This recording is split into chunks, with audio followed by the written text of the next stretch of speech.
అందరికీ నమస్కారం అండి. ఎవరైనా చనిపోయినప్పుడు మనం కర్మలకు వాటికి వెళ్ళినప్పుడు, లేదా సంవత్సరికాలకెళ్ళినప్పుడు, వారి జ్ఞాపకార్థము స్టీలు ప్లేట్లు, ప్లాస్టిక్ వస్తువులు మనకిస్తూ ఉంటారు. అలాంటి వాటిని తీసుకోవచ్చా? తీసుకోకూడదా? అనే సందేహము చాలామందికొస్తుంది. ఈరోజు మనం ఈ వీడియోలో చనిపోయిన వారి కర్మలకెళ్ళినప్పుడు ఇచ్చిన వస్తువులను తీసుకోవచ్చా? తీసుకోకూడదా? తీసుకుంటే ఆ వస్తువులను మనం ఎలా ఉపయోగించుకోవాలి? మొదలైన విషయాలను తెలుసుకుందాము. ముందుగా ఒక చిన్న రిక్వెస్ట్ అండి. మీరు గనక మా ఛానల్ మొదటిసారి చూస్తున్నట్లయితే వెంటనే సబ్స్క్రైబ్ చేసుకోండి. పక్కనే ఉన్న బెల్ ఐకాన్‌ని యాక్టివేషన్ చేసుకుంటే మేము పెట్టే వీడియోలన్నీ గూడా మీకు ముందుగానే నోటిఫికేషన్‌గా వస్తాయి. ఇక లేట్ చేయకుండా వీడియోలోకి వెళ్ళిపోదాము. సాధారణంగా ఎవరైనా మరణించినప్పుడు వారి కుటుంబ సభ్యులు ఏదో ఒక వస్తువును చనిపోయిన వారి జ్ఞాపకార్థమో ఇస్తూ ఉంటారు. చాలామంది స్టీలు ప్లేట్లు లేదా స్టీలు బాక్సు ఇస్తూ ఉంటారు. మరికొంతమంది ఇలా జ్ఞాపకార్థంగా చాలామంది స్టీల్ ప్లేట్లు లేదా స్టీల్ బాక్స్ ఇస్తూ ఉంటారు. ఇలా జ్ఞాపకార్థంగా ఇచ్చే వస్తువులను తీసుకోవచ్చా? తీసుకోకూడదా? తీసుకుంటే ఏదైనా చెడు జరుగుతుందా? అని అనేక మంది బాధపడుతూ ఉంటారు. ఇలా ఇచ్చిన వస్తువులలో భోజనం చేయవచ్చా? అనే సందేహం కూడా చాలామందికి కలుగుతుంది. ఈ సందేహాలన్నిటికీ కూడా ఈరోజు మనము ఈ వీడియోలో సమాధానం తెలుసుకుందాము. సాధారణంగా ఎవరైనా మరణిస్తే 13 లేదా 14వ రోజు అన్న సంతర్పణ చేస్తారు. అంటే ఆ రోజు చుట్టాలు, బంధువులు, చుట్టుపక్కల వారిని పిలిచి భోజనాలు పెడతారు. వీటినే దినం భోజనాలు అని పిలుస్తూ ఉంటారు. చాలామంది ఈ దినం భోజనాలకి వెళ్ళటానికి ఇష్టపడరు. భయపడుతూ ఉంటారు.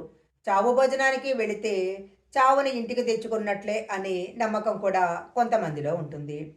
కానీ ఇదంతా కేవలము అపోహ మాత్రమే. ఇలాంటివి అస్సలు నమ్మకూడదు. దినం భోజనాలకు వెళితే చాలా మంచిది. అసలు ఈ అన్నదానము ఎందుకు చేస్తారంటే, చనిపోయిన వ్యక్తి ఎవరికి రుణం ఉన్నాడో తెలియదు.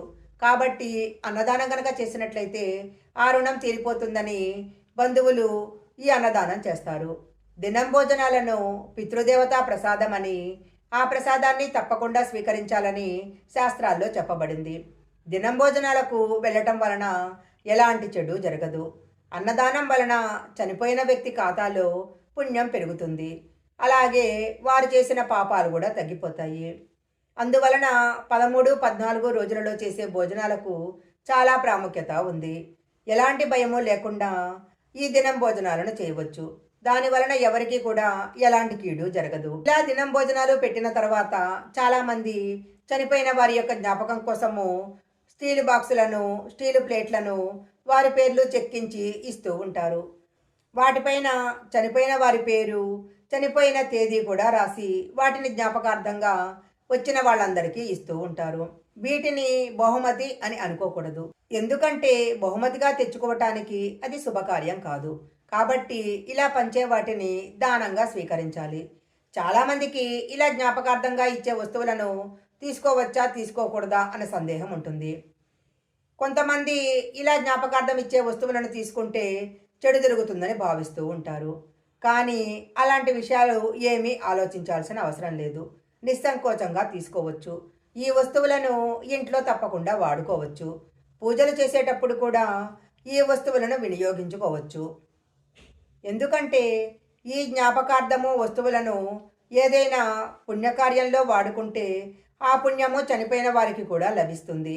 కనుక అనవసరమైన భయాలేమీ పెట్టుకోకుండా చనిపోయిన వారి జ్ఞాపకార్థము ఇచ్చిన వస్తువులను నిరభ్యంతరంగా వాడుకోవచ్చు.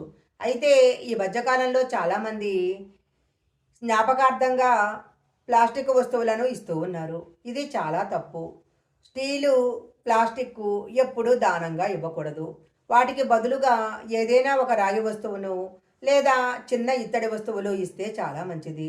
వీలైనంత వరకు స్టీలు వస్తువులను, ప్లాస్టిక్ వస్తువులను ఎవరికీ దానంగా ఇవ్వవద్దు. అసలు జ్ఞాపకార్థము వస్తువులిచ్చే సామర్థ్యం మాకు లేదు అని అనుకునేవారు చనిపోయిన వారి యొక్క పేరు మీద పేదవారికి బట్టలు లేదా స్వీట్స్ లాంటివి దానం చేస్తే సరిపోతుంది. ఇలా ఏదో ఒక విధంగా చనిపోయిన వారి పేరు మీద దానం చేస్తే వారి యొక్క ఆత్మ ఉన్నతమైన లోకాలకు చేరుకుంటుంది. జ్ఞాపకార్థంగా ఇచ్చిన వస్తువుల విషయంలో ఎలాంటి భయపడాల్సిన అవసరము లేదు. అందువలన చనిపోయిన వారి జ్ఞాపకార్థము ఇచ్చే వస్తువుల తీసుకునే విషయంలో ఎలాంటి భయము పెట్టుకోవాల్సిన పని లేదు. చనిపోయిన వారి యొక్క ఫోటోలను చాలామంది ఎక్కడంటే అక్కడ పెట్టేస్తూ ఉంటారు. అలా పెట్టకూడదు. చనిపోయిన వారి ఫోటోలు కొంతమంది అందరికీ కనిపించే విధంగా హాల్లో పెడుతూ ఉంటారు. మరికొంతమంది గుమ్మం దగ్గర పెడతారు. ఇంకొంతమంది బెడ్‌రూమ్స్‌లో పెట్టుకుంటూ ఉంటారు. అయితే ఇలా ఎప్పుడూ పెట్టుకోకూడదు. నిజానికి చనిపోయిన వారు దేవునితో సమానము. దేవునితో సమానం అని చెప్పి పెద్దల యొక్క ఫోటోలను పూజా గదిలో పెట్టకూడదు. నిజానికి చనిపోయిన వారు దేవునితో సమానము. దేవునితో సమానం కదా అని చనిపోయిన వారి ఫోటోలను కొంతమంది పూజా గదిలో పెడుతుంటారు. అయితే ఇంట్లో దేవుని ఫోటోలు కానీ, చనిపోయిన వారి యొక్క ఫోటోలు కానీ ఎక్కడ పెట్టాలో అక్కడ పెడితేనే మంచి ఫలితాలొస్తాయి. అలా కాకుండా ఎక్కడంటే అక్కడ పెట్టినట్లయితే ఇంట్లో వాస్తు దోషాలొస్తాయి. చనిపోయిన వారి యొక్క ఫోటోలను ఎక్కడంటే అక్కడ పెడితే వారి యొక్క ఆగ్రహానికి గురి కావాల్సి వస్తుంది. తద్వారా ఇంట్లో శుభకార్యాలు ఆగిపోతాయి. పెద్దల ఫోటోలు ఏ గదిలో అయినా సరే దక్షిణ గోడకు మాత్రమే పెట్టాలి. అలా అని పూజా గదిలో పెట్టకూడదు. దక్షిణము యమస్థానము. కాబట్టి చనిపోయిన వారి యొక్క పెద్దల యొక్క అనుగ్రహము మీకు లభిస్తుంది. దక్షిణం వైపు గోడకు చనిపోయిన వారి యొక్క ఫోటోలు పెట్టినట్లయితే వారి యొక్క అనుగ్రహము మీ కుటుంబం పైన ఎప్పుడూ ఉంటుంది. పెద్దల ఫోటోలను అప్పుడప్పుడు తుడుస్తూ, బొట్టు పెడుతూ, పూలదండ వేస్తూ ఉండాలి. అలా చేస్తే వారి యొక్క ఆత్మ శాంతిస్తుంది.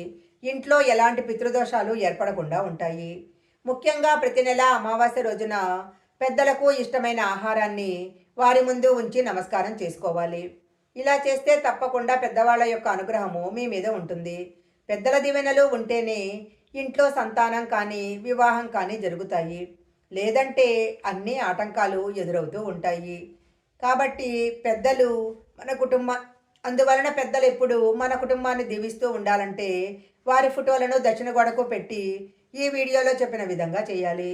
ఈ వీడియో కనుక మీకు నచ్చినట్లయితే లైక్ చేయండి, షేర్ చేయండి. ఇలాంటి మరిన్ని వీడియోల కోసం మా ఛానల్ సబ్స్క్రైబ్ చేసుకోండి. పక్కనే ఉన్న బెల్ ఐకాన్ని యాక్టివేషన్ చేసుకుంటే మేము పెట్టే వీడియోలన్నీ కూడా మీకు ముందుగానే నోటిఫికేషన్గా వస్తాయి. ఇక మరొక మంచి వీడియోతో మళ్ళీ కలుసుకుందాం.